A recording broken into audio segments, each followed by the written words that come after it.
কত দিলেন? যা ভাড়া তাই দিলাম 180। 200 টাকা আসছে তো। 200 মানে আমি যখন উঠছি তখন তো 180 টাকা দেখাইছে, যা দেখাইছে তাই দিলাম 180।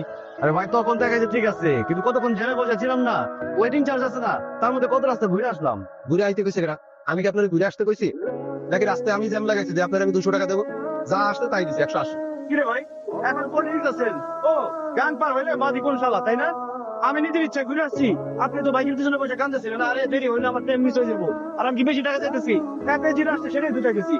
200 টাকা দাও। তোর 200 টাকার মাইরে আমি 180 টাকার 1 পয়সাও বেশি দেবো না, যা আসছে তাই দিছি 180 180। এই ঢাকা শহরে কি বাইকে আসছিস? হ্যাঁ বাইশে চলে ঢাকা শহরে কি আমরা বাইশে আসছি? একদম তোমার তুই কি নতুন বলে পাইছিস? থাপড়ে এখন কান করে ফাটাই ফেলালো। যে জায়গাতে পারবি সে জায়গা তুই সবার আগে নতুন পাও। তুমি তো মানুষের ফাইট করতে আমার 1 মিনিট সময় লাগে না। আমার এলাকায় যায় সন্দেহ আমার ক্ষমতা রাখি, তুই তো বলে শুনতে চাই এটাই কথা। এই তুই বুঝছিস না? এদিকে কর। সাহস থাকে তোদের মুখের দিকে তাকাই কথা কর।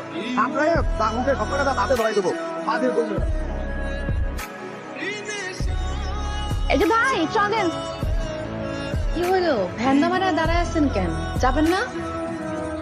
কোথায় যাবেন? ধানমন্ডি। যাবো না। শিহাব? না না, শিহাব হইব কেমনে?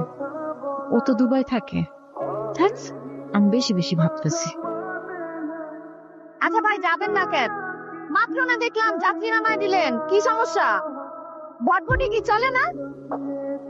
ও বুঝছি, লেডি প্যাসেঞ্জার তো গার্লফ্রেন্ড মনে হয় লেডি প্যাসেঞ্জার উঠাইতে মানা করছে, তাই না? কোনো সমস্যা নাই, আল্লাহ তার সমস্যা যেমন দিচ্ছে সমাধানও দিচ্ছে। এই যে ব্যাগ আছে না, মাঝখানে দিয়ে বসবো, চলেন। তা আপনার হেলমেট কই? কেমনে করে? কি ব্যাপার? আরে আমার হেলমেট পরাইতেছো কেন? বাইক কি আমি চালাবো না তুমি চালাইবা? ওরে কত কথা বলে রে, আমি চালাম। তাহলে হেলমেটের মানে কি? তোমার